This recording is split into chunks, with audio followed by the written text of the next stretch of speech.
नमस्कार, मैं हूं नंदिता कुडेशिया और आप देख रहे हैं डीएनपी इंडिया।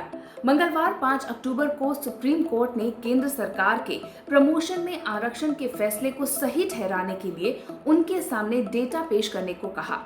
सुप्रीम कोर्ट ने पाया है कि अनुसूचित जाति और अनुसूचित जनजातियों को प्रमोशन में आरक्षण अनिश्चित काल तक नहीं दिया जा सकता। ये तभी तक हो सकता है जब तक उनको पर्याप्त प्रतिनिधित्व नहीं मिल जाता। जस्टिस एल नागेश्वर राव, संजीव खन्ना और BR गवई की पीठ केंद्र सरकार के प्रमोशन में आरक्षण के फैसले की वैधता की जांच कर रही है। उन्होंने अटॉर्नी जनरल के वेणुगोपाल और additional solicitor general Balbir Singh से बार बार पूछा कि क्या इस बारे में किसी तरह का अभ्यास किया गया है। कोर्ट ने सरकार से पूछा कि केंद्र सरकार की नौकरियों में अनुसूचित जाति और अनुसूचित जनजातियों के कर्मचारी का जो सही अनुपात है यानी कि प्रपोर्शन है, उसका पता लगाने के लिए क्या 1997 के बाद कोई भी प्रयास किया गया है। कोर्ट ने कहा कि वो इस विवादास्पद मुद्दे का फैसला करेगी कि क्या आरक्षण नगराज मामले में दिए गए फैसले के अनुसार एक प्रॉपर प्रपोर्शन या फिर पर्याप्त रिप्रेजेंटेशन के आधार पर ही मिलना चाहिए। पीठ ने कहा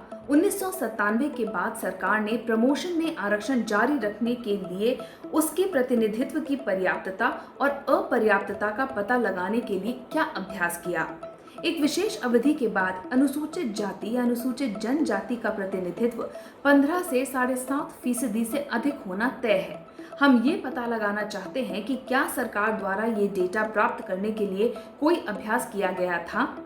ऐसा डेटा कहाँ है जो कहता है कि प्रमोशन में आरक्षण को सही ठहराने के लिए प्रतिनिधित्व में कमी है। हमें ये डेटा दिखाएं। कोर्ट ने ACG से कहा कि आप प्रमोशन में आरक्षण को कैसे जायज ठहराएंगे। आप सिर्फ सिद्धांतों के बारे में बात कर रहे हैं, डेटा के बारे में नहीं।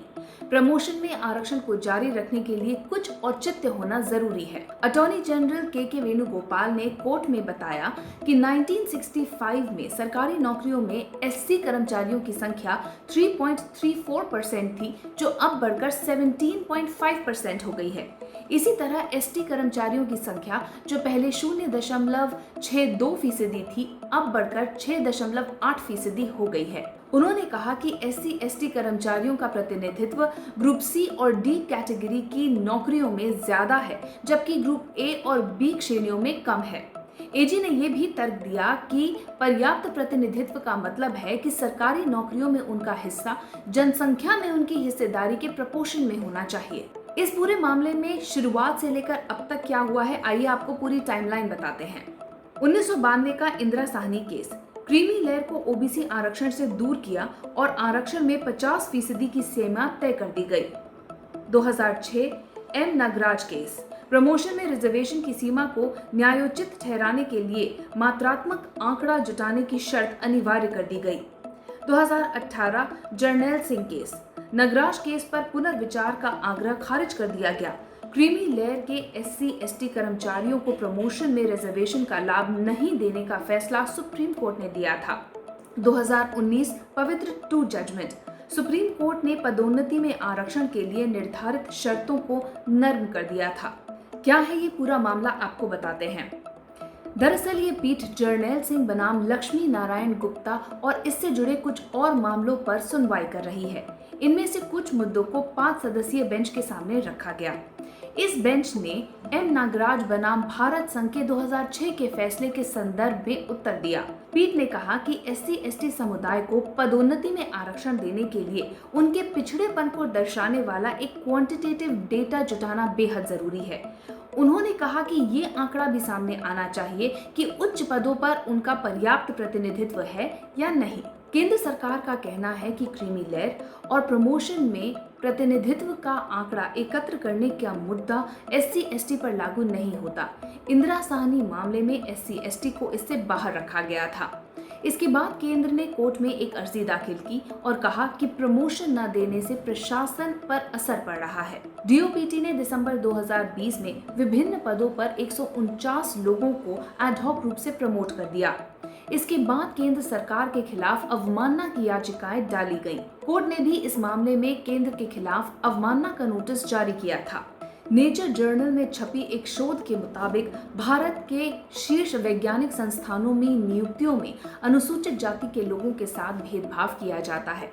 इसीलिए 15% आरक्षण होने के बावजूद अनुसूचित जाति के लोग शीर्ष पदों पर कम पहुंच पाते हैं। ये शोध शीर्ष वैज्ञानिक संस्थान IIT दिल्ली, बॉम्बे, चेन्नई, कानपुर और खड़गपुर के अलावा JNU और IISc बेंगलुरु में किया गया। यहाँ पर शीर्ष पदों और शोधकर्ताओं के रूप में अनुसूचित जाति के लोगों की मौजूदगी सिर्फ 8.9% है, जबकि संविधान के मुताबिक 15% पद उनके लिए आरक्षित हैं।